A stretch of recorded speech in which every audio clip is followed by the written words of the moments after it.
पहिल्या दिवशीच्या प्रस्तावनेपासून आपण ऐकत आहोत, कथा ऐकली की सुख भेटतं, कथा ऐकली की आनंद भेटतो, कथा ऐकली की असं होतं, कथा ऐकली की तसं होतं, कथा ऐकली की हे होतं, कथा ऐकली की ते होतं.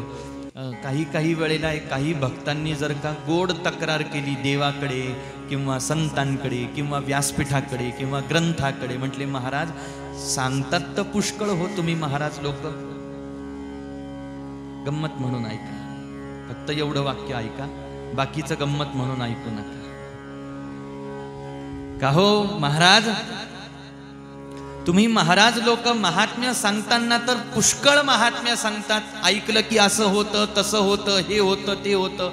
आम्ही सुद्धा ऐकलं म्हटले आजपर्यंत खूप वेळेला, आणि आता सुद्धा आम्ही ऐकत आहोत, पण आम्हाला तसं तर काही होताना जाणवत नाही, दिसत नाही. याला कारण काय आहे?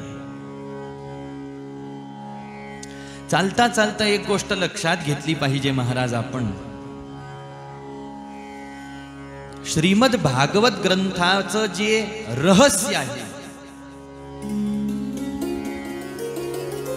रहस्यच म्हणावं लागेल याला. श्रीमद भागवत ग्रंथ जो आहे तो एवढ्या सहजासहजी कळण्याजोगी गोष्ट नाही.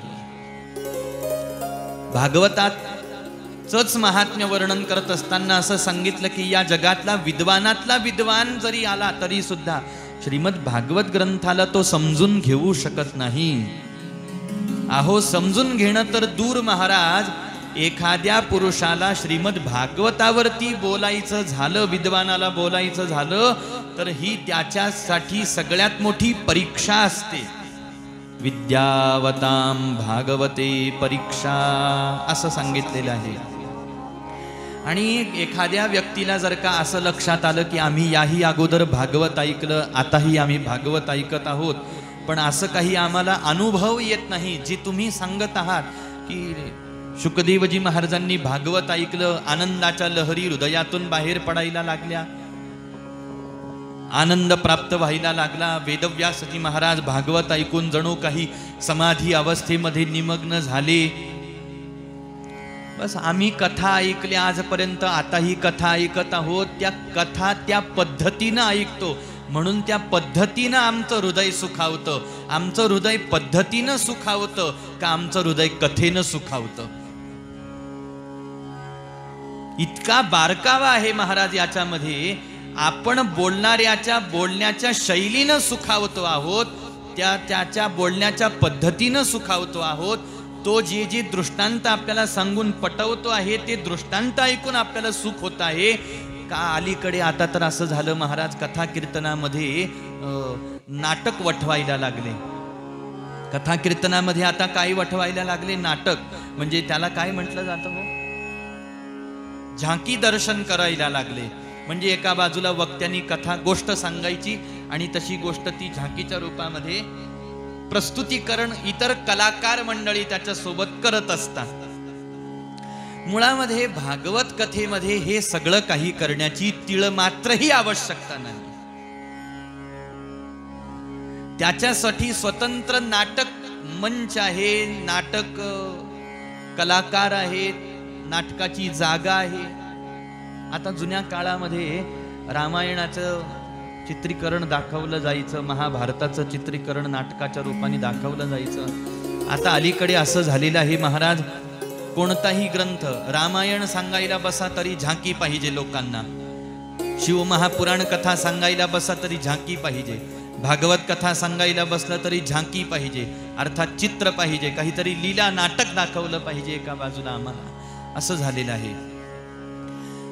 गरजेपुरते उत्सव कथेमध्ये साजरे करायला अजिबात मज्जाव केलेला नाही बरं का. गरजेपुरते कथेतले उत्सव जे आहेत ना, उलट कथा जणू काही एखादा लग्न सोहळा आपल्या घरामध्ये जितक्या उत्साहाने आपण साजरा करतो आणि त्या लग्न सोहळ्यामध्ये जितका उत्साह, आनंदमय गोष्टी होतात ना, तितकाच उत्साह, तितकाच खर्च, तितक्याच आनंदमय गोष्टी कथेमध्ये सुद्धा झाल्या पाहिजेत महाराज.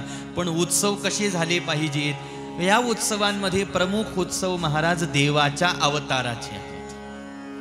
देवाचा अवतार झाला की फुलं उधळून उत्सव करावा म्हणतात, गुलाल उधळावा म्हणतात. त्यातल्या त्यात नाही प्रत्येक अवताराचा उत्सव केला तर निदान कृष्ण अवताराचा उत्सव आहे, देवाच्या विवाहाचा सोहळा आहे, असे काही जे सोहळे आहेत ते कथेमध्ये साजरे केले तर हरकत नाही महाराज कोणत्याही प्रकारची. परंतु ज्येष्ठ श्रेष्ठ विद्वान भागवत कथेचे जे सेवक आहेत, महात्मे आहेत, उपासक आहेत, लक्षात घ्या, भागवत हा ग्रंथ कुणाच्या व्याख्यानाचा विषय नाही, भागवत हा ग्रंथ महात्म्यांच्या उपासनेचा विषय आहे. अजून पुढचं वाक्य ऐका, भागवत हा ग्रंथ नुसता महात्म्यांच्या उपासनेचा विषय नाही, भागवत हा ग्रंथ महात्म्यांच्या आध्यात्मिक अनुभवाचा विषय आहे.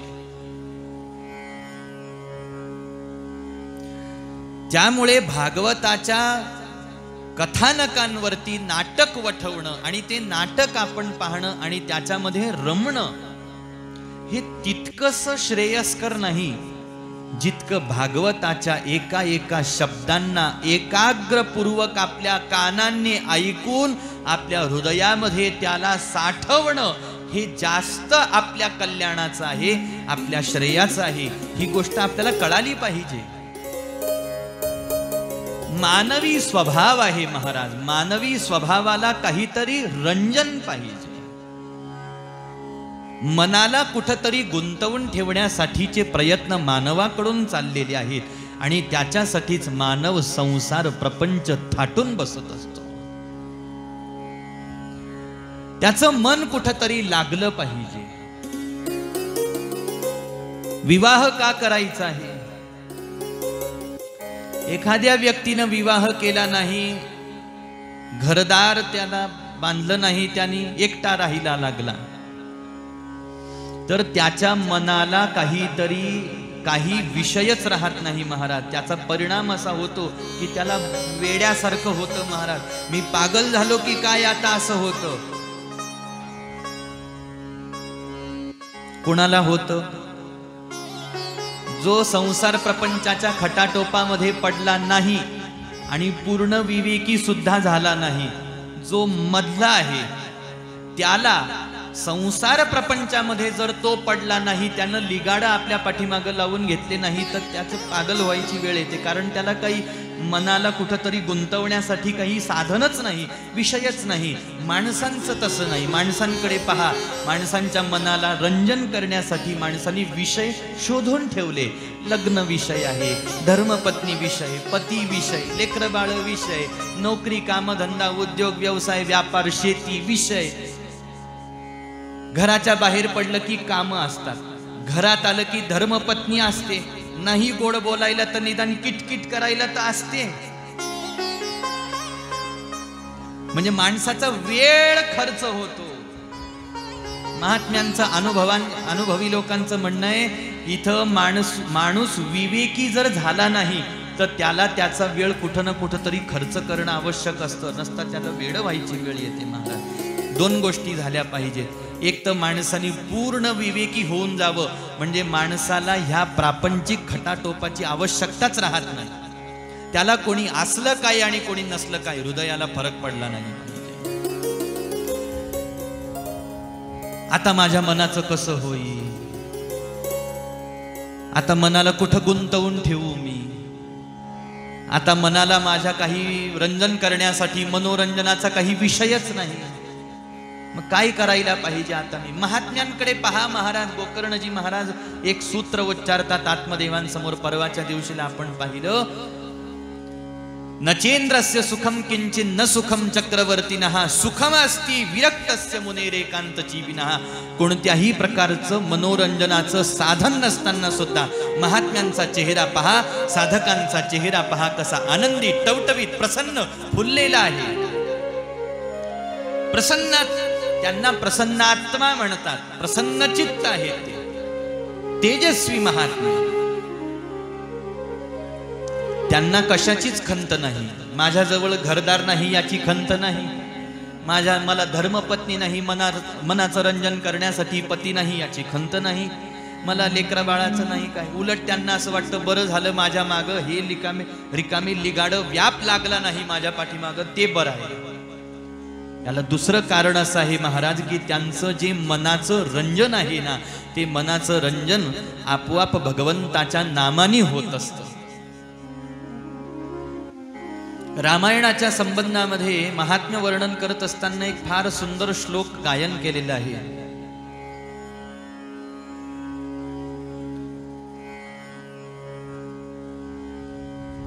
यामध्ये भक्त जे आहेत, सीताई साहेबांसारखे भक्त, हनुमंतरायांसारखे जे भक्त आहेत, या भक्तांचं चित्त कुठं लागत असेल ना महाराज, तर ते चित्त फक्त देवाच्या नामामध्ये लागतं. हे चित्ताचं रंजन किंवा त्याला प्रसन्नता कुठं प्राप्त होत असेल ना, तर ती फक्त देवाच्या कथेमध्ये प्राप्त होते.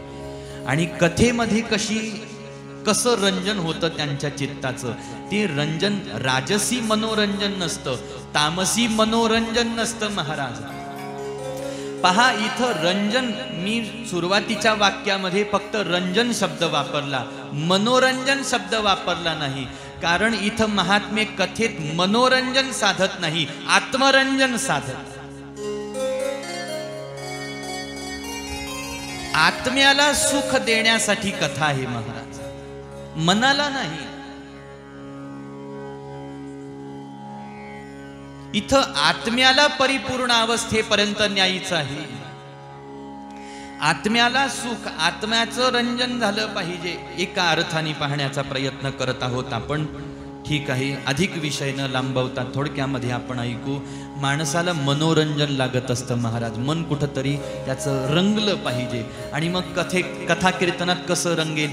अलीकडे महाराज लोकांना असं वाटायला लागलं, आपण जर का कथा कीर्तनामध्ये असं काही झाक्या दाखवल्या नाही तर आपल्या कथेत लोक रंगून जाणार नाही. कारण त्यांना माहीत असतं आपल्याजवळ सांगायला अध्यात्मच नाही, म्हणून नाटकं दाखवा लोकांना.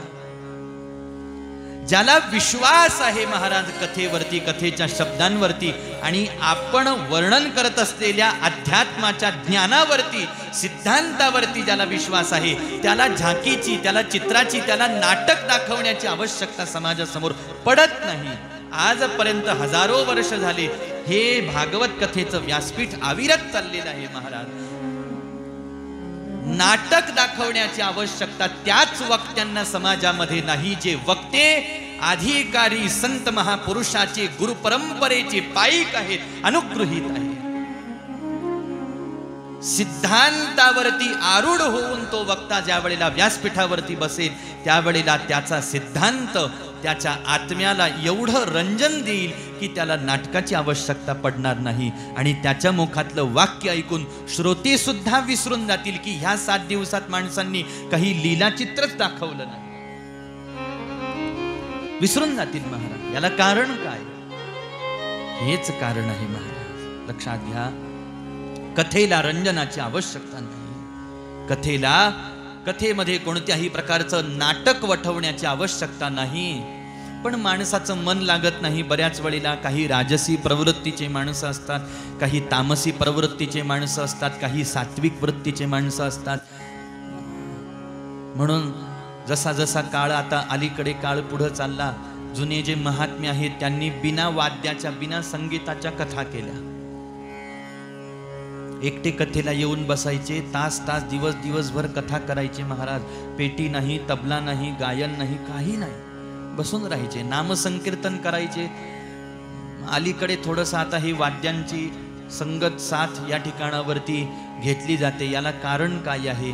याला कारण 3 प्रकारचे श्रोते कथा ऐकायला येत असतात. एक सात्विक श्रोता, एक राजस, एक तामस. याच्यामध्ये सुद्धा श्रोत्यांचं मन कोणत्या ना कोणत्या माध्यमातून फक्त कथेमध्ये लागावं एवढा प्रयत्न असला पाहिजे. मग कोणी म्हणेल, आता तुम्ही नाटक अजून वठवत नाही कथेमध्ये, पण वाद्यवृंद तर घेऊन बसलेलाच आहात ना, म्हणजे हे सुद्धा तुम्ही माणसांच्या मनोरंजनासाठीच ठेवलंय ना महाराज. पण हे गरजेपुरतं मीठ आहे.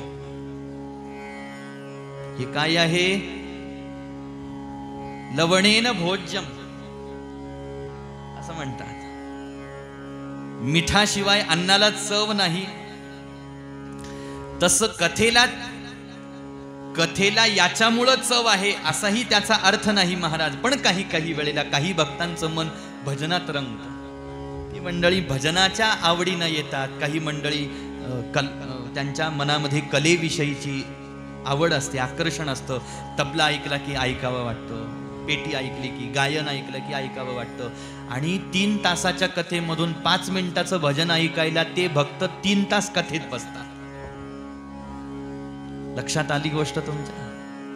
त्यांना भजन इतकं आवडतं, वाद्य वाजायला लागले की त्यांना एवढं आवडतं, पण कथेत सारखं सारखं तर भजन होत नाही. पण त्यांना माहित असतं 3 तासात महाराज 1 ना 2 भजन तरी म्हणतील. ते 5 मिनिटाचं भजन ऐकायला 3 तास कथा ऐकतील. झालं त्याचं काम तेवढ्यासाठीच. असे जे राजसी तामसी वृत्तीचे मंडळी आहेत महाराज, आणि त्यातल्या त्यात सात्विकाला कधी आनंद होतो त्याच्या चित्ताला आनंद होतो कथेचे एक एक एक एक शब्द ऐकताना. यच्छृण्वतां रसज्ञानां स्वादु स्वादु पदे पदे. चवीनं खाणारा पाहिजे. एक तर भागवत आहे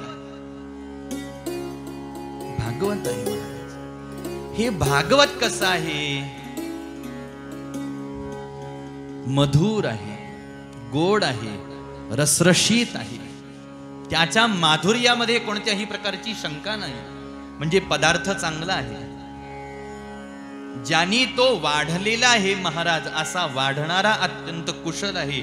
आणि जे देणारे आहेत, ज्यांच्या मुखातून हा प्रसाद आपल्याला प्राप्त झालेला आहे महाराज, ते शुकदेवजी महाराज.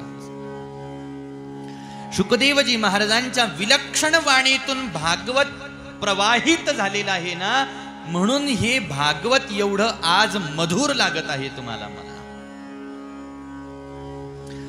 सूतजी महाराज कथा वर्णन करत आहेत, वक्ते उत्तम आहेत. आणि परंतु श्रोते शौनकजी महाराज, श्रोता असावा शौनकांसारखा, श्रोता असावा राजा परीक्षितींसारखा महाराज, की महाराज बोलत आहेत, कथा सांगत आहेत. आणि हे कथा ऐकता ऐकता ऐकता ऐकता एक एक शब्दाला, एक एक वाक्याला त्यांचं अंतःकरण जे आहे ना पुलकित होत आहे. त्यांचं शरीर, अंतःकरण प्रफुल्लित होत आहे महाराज.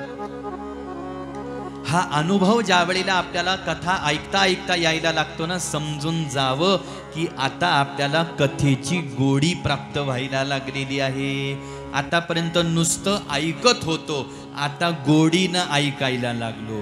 गोडी लागते ना महाराज, ज्या वेळेला चव लागते, चव भेटायला लागते, त्यावेळेला एक शब्द वक्त्याच्या मुखातला संपला, वाक्य संपलं की पुढचं वाक्य कधी वक्त्याच्या मुखातून बाहेर पडतं ते मी कधी ऐकतो, असं ऐकणाऱ्याला झालं पाहिजे. एवढी कथेचे शब्द झेलण्याची आवड, उत्कंठा, तळमळ, उतावीळपणा, गोडवा श्रोत्याच्या चित्तामध्ये उत्पन्न होणं नितांत आवश्यक आहे. गोपाल कृष्ण भगवान की. ज्या पद्धतीनं माऊली ज्ञानोबारायांनी हा दृष्टांत भगवद्गीतेच्या संबंधामध्ये दिला, एक तर गीतामृत आहे महाराज, आणि त्यावरही भगवान गोपाल कृष्णांसारखा अत्यंत रसाळ वक्ता आहे. आणि अर्जुनासारखा श्रोता त्या ठिकाणावरती असताना हा जो ब्रह्मरसाचा आनंद, ब्रह्मरस सेवनाचा आनंद जो प्राप्त व्हायला लागला. आणि हे वर्णन कोणी केलं, हे कुणाला कळालं? हे तिसऱ्या व्यक्तीला कळालं. जो देवाचं आणि अर्जुनाचं बोलणं ऐकतोय त्या तिसऱ्या व्यक्तीला कळालं, ज्याचं नाव संजय असं आहे. हा संजय धृतराष्ट्राला सांगताना म्हणतो, बाबा रे धृतराष्ट्रा, गीतेसारखं अमृत आहे, गोपाल कृष्णांसारखा वक्ता आहे आणि अर्जुनासारखा श्रोता आहे. ही तर ब्रह्मरसाची या ठिकाणावरती आता जणू काही पेठ निर्माण झालेली आहे, मेजवानी तयार झालेली आहे. आणि आपण भाग्यवान आहोत महाराज. संजयापेक्षा आपण भाग्यवान आहोत. माझं लक्ष वाक्यपूर्वक ऐका. शक्य झालं तर माझं म्हणून लिहू नका, माझ्या गुरुचं म्हणून लिहा. संजयापेक्षा आपण भाग्यवान आहोत, कारण संजयानी गोपालकृष्णांच्या मुखातून निघालेलं ते वाक्य ऐकलं. पण गोपालकृष्णांना जो गूढार्थ सांगायचा आहे, तो गूढार्थ ज्या माऊलींनी वर्णन केला ना, ते माऊलींचे शब्द तुम्हाला मला प्राप्त झालेत. म्हणून संजयापेक्षा आपण भाग्यवान आहोत. गोपाल कृष्ण भगवान की जय.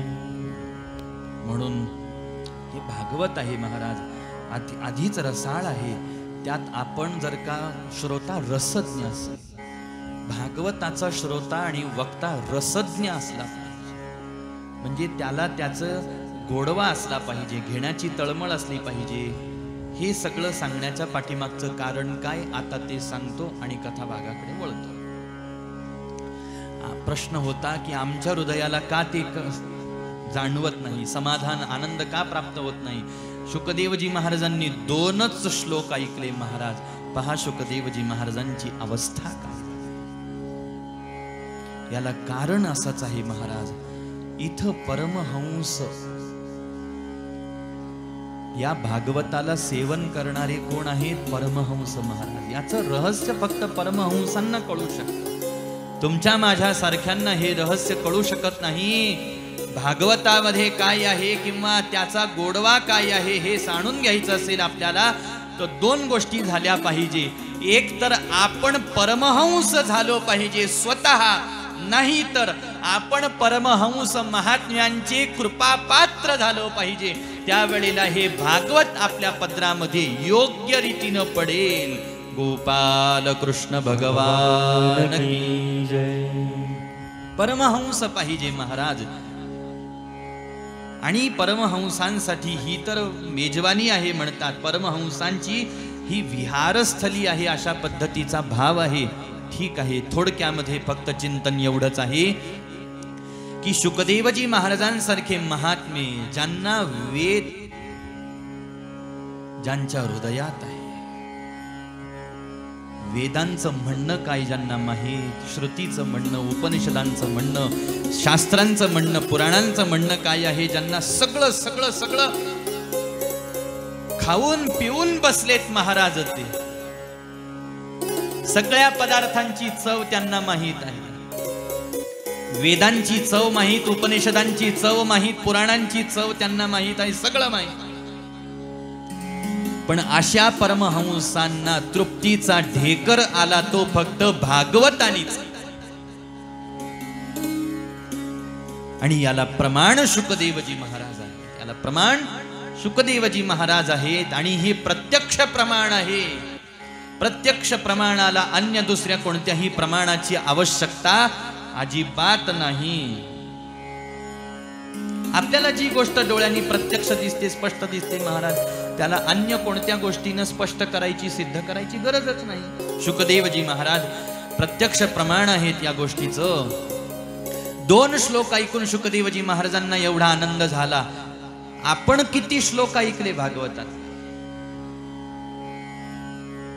सहज प्रश्न विचारतोय बरं का मी. काही कोणाला उद्देशून म्हणत नाही की तुम्हाला हे काही झालंच नाही, मग का नाही झालं, अशी काही परीक्षा नाही चालली. असं समजा मी माझ्या स्वतःबद्दल बोलतोय. म्हणून याला कारण काय आहे? याला कारण एक आहे महाराज की आपलं चित्त, पुन्हा एक वेळेला तिसऱ्यांदा तो विषय आलेला आहे की भागवताचा प्रभाव आपल्या चित्तावरती व्हावा, इतकं आपलं चित्त अजून निर्मळ झालेलं नाही. हो, इतकं अजून चित्त आपलं शुद्ध झालं नाही. मग कोणी म्हणेल आता शुद्ध नाही झालं, निर्मळ नाही झालं तर आम्ही त्याला काय करावं? गंगेला न्यावं का? सरस्वतीमध्ये न्यावं का? गोदावरीमध्ये न्यावं का? यमुनेमध्ये जाऊन त्याला बुडवावं असं खळखळ खळखळ? नाही महाराज. या मनाला स्वच्छ करायचं असेल ना, या मनाला धुवायचं असेल, या मनाची शुद्धी, चित्ताची शुद्धी करायची असेल ना, तर त्याच्यासाठी कलियुगातल्या माणसांना त्या गंगा यमुना सरस्वतीवर जाण्याची आवश्यकता नाही. या माणसांना शुद्ध व्हायचं असेल तर हे माणसं या कथा कीर्तनाच्या भगवती भागीरथी गंगेमध्येच यांचं मन धुतलं जाईल, शुद्ध होईल. आज पुन्हा दुसऱ्यांदा हे वाक्य इथं प्रस्तावनेमध्ये पण आलं, आजही येत आहे की या कलियुगामध्ये आपल्या मनाची आणि चित्ताची शुद्धी साधायची असेल तर नामाशिवाय आणि कथेशिवाय दुसरं कोणतंही अन्य चित्ताच्या शुद्धीचं साधन नाही महाराज. आणि ही गोष्ट स्वतः भगवंतांनी वर्णन करून सांगितलेली आहे भागवतामध्ये की कलौ केशव कीर्तना. कलियुगामध्ये शुद्धी कशाने होईल, पवित्रता कशाने प्राप्त होईल, आणि याचं प्रमाण संत देत असताना सुद्धा म्हणतात, संसाराचे अंगी अवघीच व्यसने, संसाराचे अंगी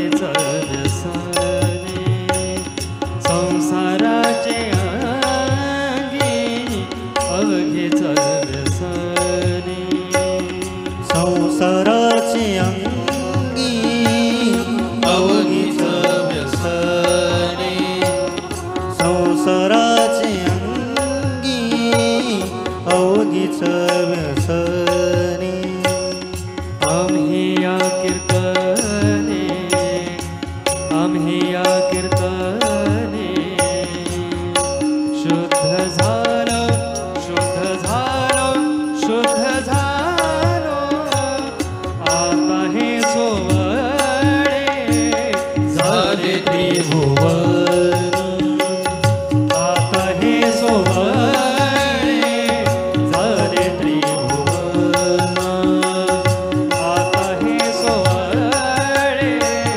झाले त्रिभुवन आम्ही या कीर्तनी आम्ही या कीर्तनी शुद्ध झालो शुद्ध झालो शुद्ध झालो आता हे सोवळे झाले त्रिभुवन आता हे सोवळे झाले त्रिभुवन आता हे सोहळे झाले त्रिभुवन. महाराजांनी संतांनी आपला अनुभव वर्णन करून सांगितला. संसाराचे अंगी अवघीच व्यसने आम्ही या कीर्तने शुद्ध झालो. म्हणून कीर्तनाला फार महत्व आहे. कीर्तनासारखं शुद्ध साधन या कलियुगामध्ये दुसरं कोणतं नाही. म्हणून जगद्गुरु तुकोबारायांनी कीर्तन केलं, नाथबाबांनी कीर्तन केलं, नामदेवरायांनी कीर्तन केलं, नारदजी महाराज कीर्तन करत आहेत, वेदव्यासजी महाराजांनी कीर्तन केलं. महाराज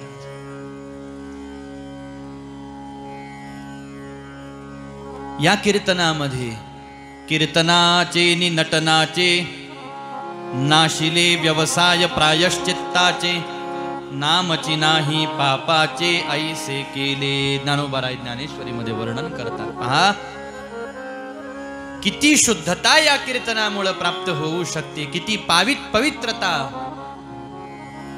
कथा कीर्तनकाराला एवढा मान सन्मान काय?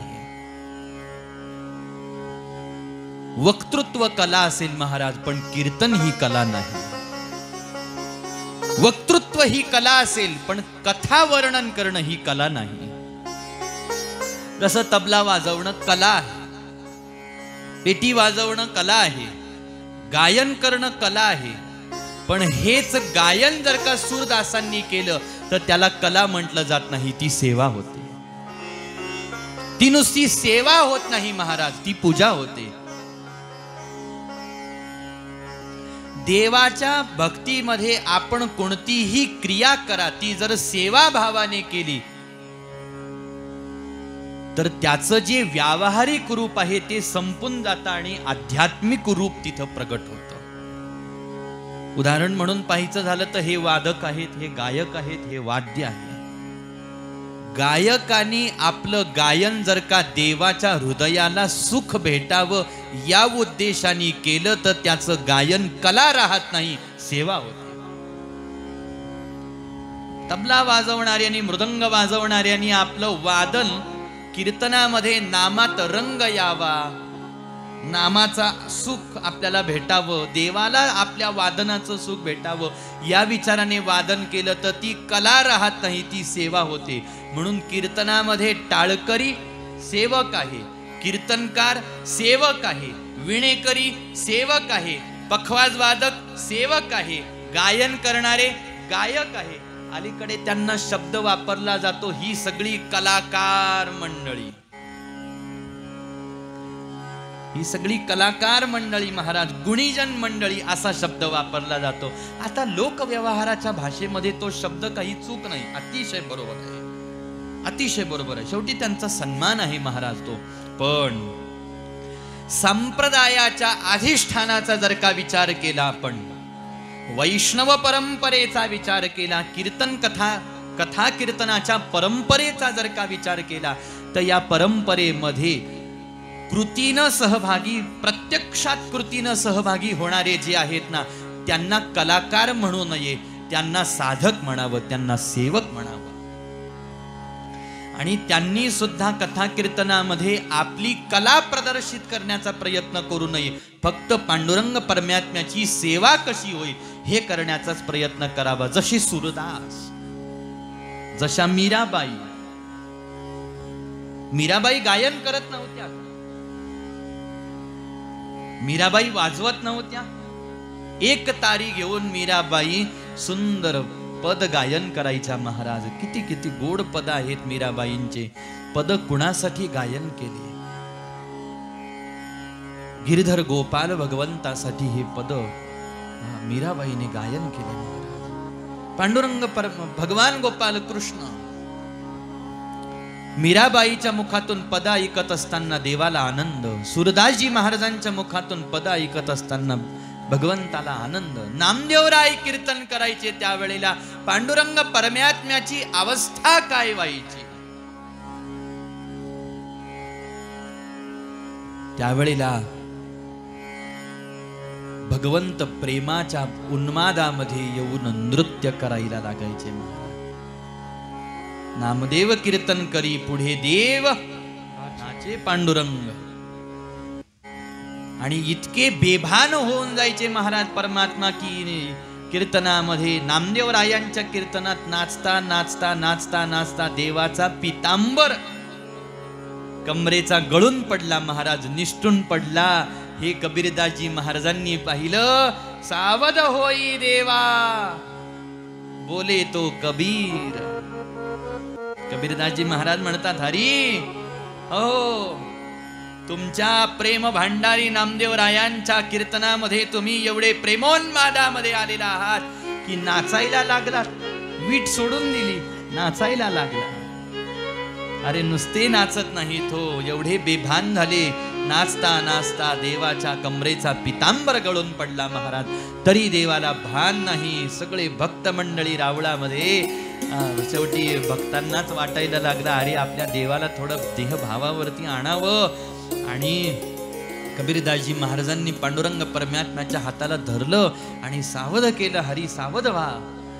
मग कुठंतरी भगवंत थोडेसे देहभावावरती आले. हे सगळं आपण काय ऐकत आहोत माहितीये का? हे सगळं सांगण्याच्या पाठीमागचा, आम्ही या कीर्तने शुद्ध झालो. विचार करा, अगदी निम्न निकृष्ट श्रेणीला गेलेले कलियुगातले जीव जर का कीर्तनाने शुद्ध होत असतील तर कीर्तन किती शुद्ध असेल. या कलियुगातले जीव ना तपाने शुद्ध होत आहेत, ना ज्ञानाने शुद्ध होत आहेत, ना कर्माने शुद्ध होत आहेत. जे कशाने शुद्ध होत नाहीत महाराज, ते कीर्तनाने शुद्ध होत असतील तर कीर्तन किती पवित्र आहे आणि कीर्तनाचं पावित्र्य जपणं किती महत्वाचं आहे. कथेचं पावित्र्य आणि कीर्तनाचं पावित्र्य जपणं किती महत्वाचं आहे. म्हणून महात्म्यांना तर अलीकडे चिंता लागलेली आहे महाराज. माझा तर तेवढं बोलण्याचा अधिकार नाही, ना तेवढं शास्त्राचं ज्ञान आहे, ना अध्ययन आहे, ना सद्गुरूंची सेवा आहे, ना महात्म्यांचं श्रवण अधिक आहे माझ्याकडून, ना अनुभव आहे अध्यात्म ज्ञानाचा अनुभवही मला नाही. पण अलीकडे महात्म्यांना अशी चिंता आहे की ही जी कीर्तनाची माणसांना शुद्ध करण्यासाठीची कीर्तनाची जी शुद्ध परंपरा आहे, ही परंपरा अशीच शुद्ध राहील की नाही, असा एक फार मोठा प्रश्न महात्म्यांसमोर आज उभा राहिला महाराज. संप्रदायामधल्या वैष्णव परंपरेतले जे ज्येष्ठ श्रेष्ठ वयोवृद्ध वारकरी वैष्णव आहेत महाराज, त्यांच्या मनामध्ये हा आज प्रश्न आहे. आणि कीर्तनाचं स्वरूपही अनेक ठिकाणावरती आपल्याला थोडंसं बाधित झालेलं दिसत असल्यामुळे बरेच ऐकणारे ज्येष्ठ श्रेष्ठ वृद्ध मंडळी कीर्तनाला येणं बंद केलं महाराज. कीर्तनात आता काही जायचं म्हटले, काही कीर्तनात ऐकण्याजोगं आता राहिलं नाही. कथेत आता काही ऐकण्याजोगं राहिलं नाही. 2-4 इकडच्या तिकडच्या गोष्टी सांगितल्या की झालं म्हटले कीर्तन असं चालतं म्हटले. म्हणून ती मंडळी कीर्तन ऐकायला आता थोडंसं स्वतःला दूर ठेवायला लागली त्याच्यापासून. आणि ही सगळ्यात मोठी हानी आहे. भक्त भाविक वैष्णव याच्यापासून जर का दूर झाला तर कोणासाठी हे सगळं करायचं आहे महाराज? हे खरं तर वैष्णवांसाठीच आहे.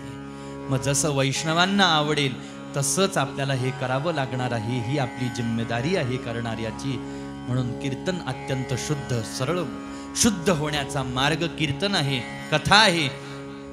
आणि मग ज्या वेळेला या कीर्तनाने आपलं चित्त शुद्ध होईल त्यावेळेला मग कथा ऐकायची आहे. आणि मग ऐकता ऐकता तो रस आपल्याला प्राप्त व्हायला लागेल.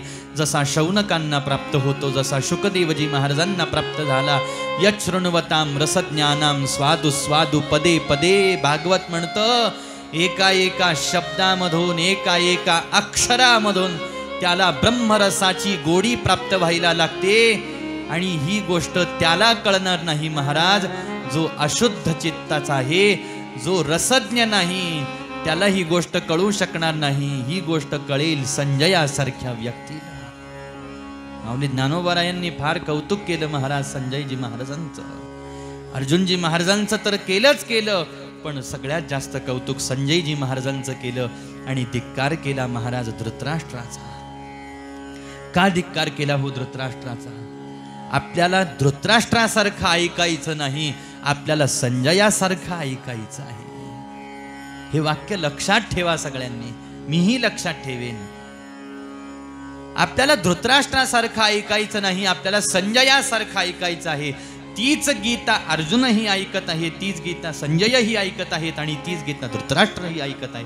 पण धृतराष्ट्राला त्याचा गोडवा नाही, धृतराष्ट्राला त्याचा रस प्राप्त होत नाही. त्याला असं वाटायला लागलं, अरे मी तुला विचारलं तिथं माझे आणि पांडूचे लेकरं काय करत आहेत ते सांग, तू मला हे नको सांगू कृष्ण काय बोलतोय. मला कृष्णाचा ऐकण्यात काही रस नाही. आता घ्या. संजयजी महाराज चिंता करायला लागले. म्हटले मला कृष्णाचे शब्द सोडून पुढं चालावं वाटत नाही. आणि मला धृतराष्ट्र म्हणतो आहे तू कृष्णाच्या शब्दात काय अडकला बाबा, पुढचं सांग ना. ज्या श्रोत्याला एखाद्या वेळेला असं वाटलं अहो हे कधी ठीक असो, धृतराष्ट्राची ही बुद्धी, आणि म्हणून आपल्याला सावध होणं नितांत आवश्यक आहे. शुकदेवजी महाराजांनी 2 श्लोक ऐकले.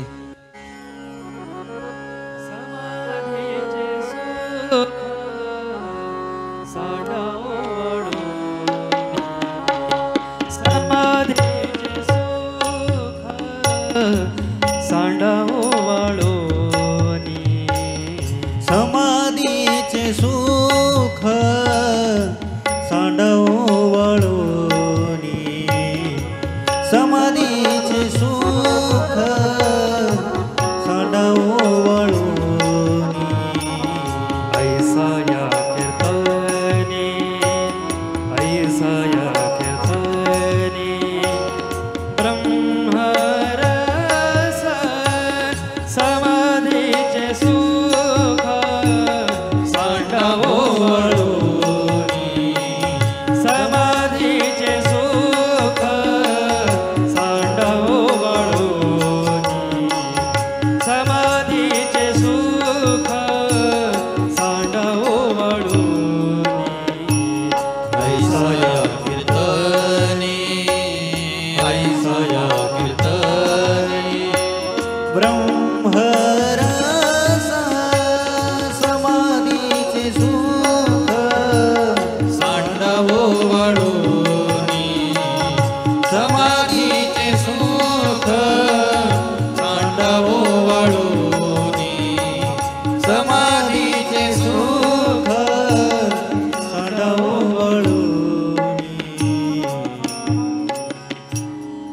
समाधीचे सुख सांडावो वाळुनी.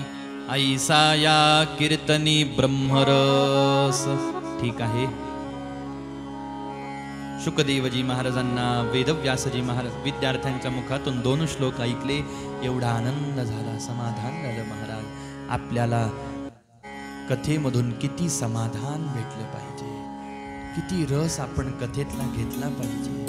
एक वाक्य सुद्धा माझ्याकडून सुटू नये कथेतलं, अशी आपल्या चित्ताची अवस्था झाली पाहिजे. अशी अवस्था झाली पाहिजे. नसता मग जाऊ द्या ना, आत्ता शिकत सुरू होते कथा 1 वाजता, जाऊ हळू. थोडं एवढी गरमी आहे, 1 वाजता जायचं म्हणजे फारच गरमी असते, थोडं निवांत जाऊ. अहो नाही म्हटले पण सुरू अर्ध्या तासाची कथा आपली ऐकायची राहून जाते ना. म्हटले मग त्यानं काय होतं?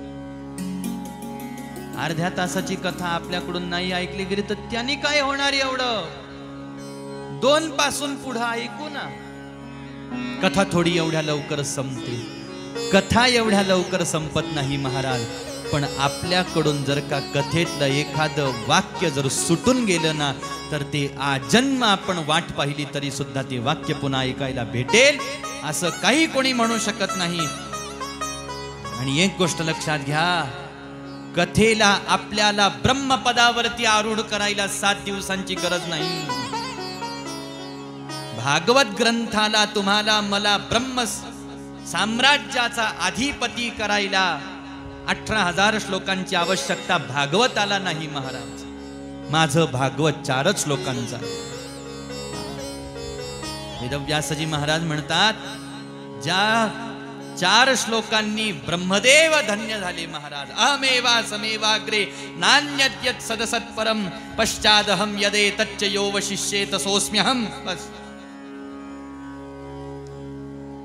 ज्या 4 श्लोकांनी ब्रह्मदेव धन्य झाले, ज्या 4 श्लोकांनी नारद धन्य झाले, ज्या 4 श्लोकांनी व्यास धन्य झाले, त्या 4 श्लोकांना ऐकून हे सगळे धन्य झाले. आपण 18,000 ऐकून धन्य होत नाही. याला कारण काय? याला कारण भागवताला श्रोत्याला ब्रह्मानुभव देण्यासाठी 18,000 श्लोकांची सुद्धा गरज नाही बर का. भागवताचे 4 श्लोक खूप झाले. जाऊ द्या 4 श्लोक, भागवताचं 1 वाक्य सुद्धा खूप झालं. पण तरी सुद्धा आपल्याला 18,000 श्लोक गायचे असतात, 18,000 श्लोक ऐकायचे असतात. 7 दिवस बसून कथा ऐकायची असते, पूर्ण वेळ बर का. सुरुवातीची सोडली, नंतरची सोडलं, मधलंच ऐकलं, असंही करायचं नाही. मधलं सोडलं, सुरुवातीचं ऐकलं आणि शेवटचं ऐकलं, असंही करायचं. इत्थंभूत कथा ऐकायची महाराज, लक्ष देऊन. का?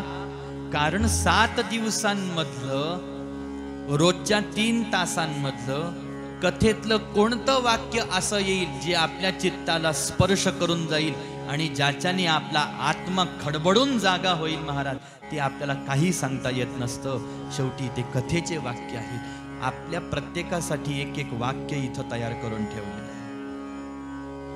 कथेतलं वाक्य सगळ्यांसाठी सगळे वाक्य नसतात. कारण सगळ्या अधिकारातले, सगळ्या वर्गातले श्रोते कथेमध्ये येऊन बसलेले असतात, हे व्यासपीठालाही माहीत असतं. एक री ओढून कधी व्यासपीठ चालत नाही. कधी कथाभाग या दृष्टीनं चालतो, कधी त्या दृष्टीनं चालतो, कधी असं, कधी चिंतनाचा भाग, कधी कथेचा भाग चालतो महाराज. याला कारण काय आहे? याला कारण एकच आहे की आपल्या सगळ्यांमध्ये जे आपण सगळे बसलेलो आहोत, कथा तुम्ही शरणागती करून बसा फक्त या ग्रंथासमोर. या भागवताची शरणागती करून जर का समाज बसला पहिल्याच दिवशी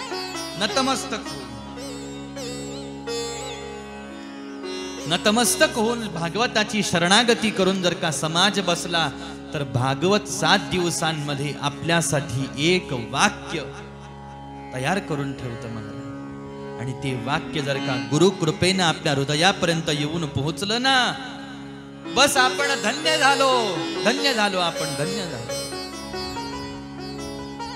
म्हणून तर कथेला सुरुवात करत असताना आपण देवाला वंदन करतो, गुरूंना वंदन करतो, शुकदेवांना वंदन करतो, व्यासांना वंदन करतो. का?